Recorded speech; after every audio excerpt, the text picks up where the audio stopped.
Pagmulat ng aking mata, isang maaraw na umaga, bumangon sa aking kama, diretso na sa kubeta, maliligo, maghihilod, mga libag sa aking likod, magmumumog pagkasipilyo, handa na po ang inyong lingkod. Pagkatapos magsuklay,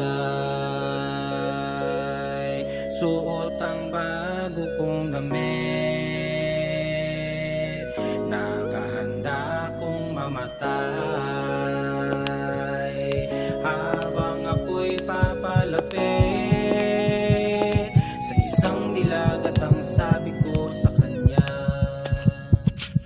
itaas ang mga kamay, hold up to, ilabas lahat ng pera sa bangko nyo. Hindi ko naman talaga balak na gawin ito, para bang ako'y tinulak lamang sa gawin na to. Ang gusto ko lamang naman ay tahimik na buhay kasama ang pamilya ko, bawat araw makulay. Pag-impatsyo sa kahirapan sadyang nakakaumay, kahit na ang maamong tupay tutubuan ng sungay. Hey pastor, napilitang mamasukan si misis araw-araw na kinukwento kung gaano kamanyakis, kahit di pa niya sabihin kung hanggang saan ng labis magtiis sa amon na makaraos lamang ang nais. Isang araw ang aming anak walang tigil sa pag-iyak, kung bakit ang mga doktor ay hindi makatiyak anong tunay na galak, bakit napakailap para sa mga mahal, puso ko'y nabib